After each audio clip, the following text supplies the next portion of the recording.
প্রবাস তথ্য কেন্দ্রে মিরাজ হোসেন গাজী সকলকে স্বাগত জানাচ্ছি। পোস্টাল ব্যালট পদ্ধতিতে প্রবাসীদের ভোটাধিকার এবার নিশ্চিত হচ্ছে এই 26-এর যেই নির্বাচন, জাতীয় সংসদ নির্বাচন 12ই ফেব্রুয়ারি।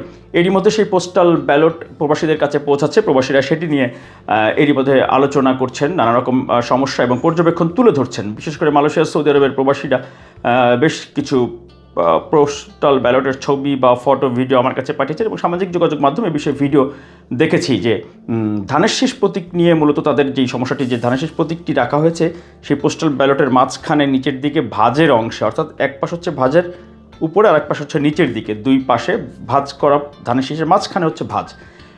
এটিকে তারা আসলে সমস্যা মনে করছে যে এখানে এটি অনেকে দেখবে না, অনেকে আবার সেখানে ভাঁজের এইখানে মিশে যাবে কিনা, বা সেটি যেহেতু প্রতীকটি নিচে কেন, এই জায়গাটিও তারা বলছেন। আসলে সিরিয়ালটি কীভাবে নির্ধারণ করা হয়েছে সেটি আমি এখনও যাচাই করতে পারিনি, যেহেতু রাতের বেলা আমি ভিডিওটি করছি। নির্বাচন কমিশনে হয়তো সেটি জানা গেলে বোঝা যাবে যে কেন এটি এই জায়গাতে, কেন বা এই সিরিয়ালটি নির্ধারণ করা হয়েছে কীভাবে। দাঁড়িপাল্লা উপরের দিকে রয়েছে, এটি একেবারে পরিষ্কার জায়গায় আছে, এটি অভিযোগ করছেন প্রবাসী বন্ধুরা।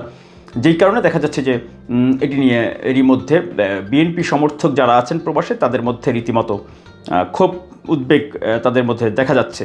এ নিয়ে তারা সামাজিক যোগাযোগ মাধ্যমে ভিডিও করে বিএনপির দৃষ্টি আকর্ষণ করেছেন। বিএনপির সেন্ট্রাল অফিস বা নির্বাচন অফিস যেন এ বিষয়ে দ্রুত পদক্ষেপ নেন এবং নির্বাচন কমিশনের সাথে আলোচনা করে কোনো কিছু করার আছে কিনা, এবং এই সিরিয়ালটি কীভাবে করা হয়েছে সেটি নিয়ে যদি বিএনপির পক্ষ থেকে একটা আনুষ্ঠানিক বিবৃতি বা বক্তব্য দেওয়া হয়, তাহলে প্রবাসীরা আসলে এই ব্যাপারটিতে আশ্বস্ত হতে পারবেন। আরেকটি বিষয় হচ্ছে পোস্টাল ব্যালটের বান্ডিল পোস্টাল ব্যালট, একটি ভিডিও ফুটেজ ছড়িয়ে পড়েছে সামাজিক যোগাযোগ মাধ্যমে।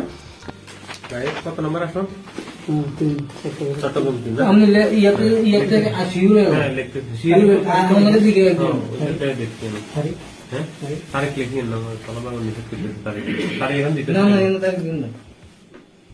যদিও সেটি একেবারে সুনির্দিষ্টভাবে যাচাই করার সুযোগ হয়নি, যেহেতু আমি বলছিলাম যে রাতের বেলা আমি ভিডিওটি রেকর্ড করছি। বলা হচ্ছে যে জামায়াত ইসলামের একজন নেতার জিম্মায় এই ব্যালটগুলো রয়েছে। সেটি জামায়াত ইসলামের নেতার জিম্মায় হোক বা কোনো ব্যক্তির জিম্মায় হোক, এটা তো এরই মধ্যে আমরা যেটুকু জানি যে কোনো ব্যক্তি বা কোনো বেসরকারি জায়গাতে এই ব্যালটগুলো যাওয়ার কথা না, পোস্টাল ব্যালট। হ্যাঁ, এইটি কেন গেল, তারা কারা, আসলে এটি দ্রুত তদন্ত করে জাতির সামনে পরিষ্কার হওয়া উচিত।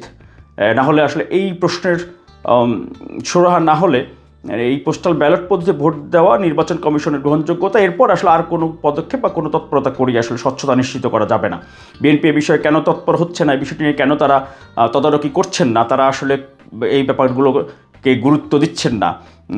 ভোট বা নির্বাচন বা এই ভোটাধিকার শুধু বিএনপির একার বা জামাত ইসলামের একার বিষয় না, এটি বাংলাদেশের প্রত্যেকটি মানুষের হচ্ছে আশা আকাঙ্ক্ষার ব্যাপার। আগের সেই ভোট চুরি, ভোট ডাকাতি, ডামি ভোট, রাতের ভোট, এসবের কালচার তো আর বাংলাদেশে চলবে না। ভোট হচ্ছে আমানত, এবং সেটি যে আজ থেকে 20 বছর আগে যেরকম মানুষ ভোটটাকে খুবই পবিত্র একটি আমানত হিসেবে মনে করতেন, সেই ভোট কিন্তু এবার দিতে চায় মানুষ।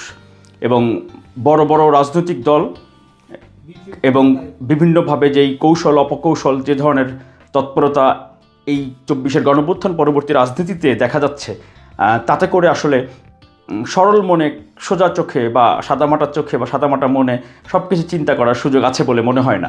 এবং এই যে ব্যালটের যেই বান্ডিল ব্যালট যে জামায়াত নেতার কাছ থেকে বলা হচ্ছে, এটি দ্রুত সময়ের মধ্যে তদন্ত করে নির্বাচন কমিশন এবং আইনশৃঙ্খলা বাহিনী তারা এটি প্রকাশ করবেন, খোলাসা করবেন। কোনো রকম নাটক না সাজিয়ে এটি পরিষ্কার হওয়া উচিত কার কাছে কীভাবে সেই ব্যালট পেপারগুলো, পোস্টাল ব্যালটগুলো সেখানে গেল। এটি দ্রুত খোলাসা হওয়া উচিত, জাতির সামনে পরিষ্কার হওয়া উচিত। প্রবাসে যারা আছেন, আপনারা দয়া করে যেই দলের সমর্থন করেন সেই দল নিজেদের কাছে রাখবেন। প্রবাসে অন্ততপক্ষে আপনারা সৌহার্দ্যপূর্ণ অবস্থান বজায় রাখবেন। যার পছন্দ যে দলের পক্ষে আছেন, আপনারা সেই দলের পক্ষে পর্যাপ্ত বলেন, সমস্যা নেই। কেউ কারো বিরুদ্ধে আসলে না বলাটাই ভালো। আর প্রবাসী রাজনীতি করার ক্ষেত্রে অবশ্যই খেয়াল রাখবেন, সংশ্লিষ্ট দেশের আইন কানুন মেনে আপনারা চলবেন, এবং দূতাবাস যেই নির্দেশনা দিচ্ছে বাংলাদেশ দূতাবাসগুলো, সেগুলো অবশ্যই মেনে চলবেন। এইটুকু জাস্ট আপনাদেরকে বলার জন্য বলা, আপনারা সবাই জানেন, অবশ্যই মেনে চলবেন। মিরাজ হোসেন গাজী, প্রবাস তথ্য কেন্দ্রের এই পর্ব থেকে বিদায় নিচ্ছি। আল্লাহ হাফেজ। আপনি কি বৈধভাবে কর্মী হিসেবে বিদেশে যেতে চান? আপনি কি রেমিটেন্স যোদ্ধা হিসেবে ভিন দেশে প্রবাস জীবনযাপন করছেন? আপনার জন্য প্রয়োজনীয় এবং জরুরি সকল তথ্য হাতের মুঠোয় পাচ্ছেন প্রবাস তথ্য কেন্দ্রে।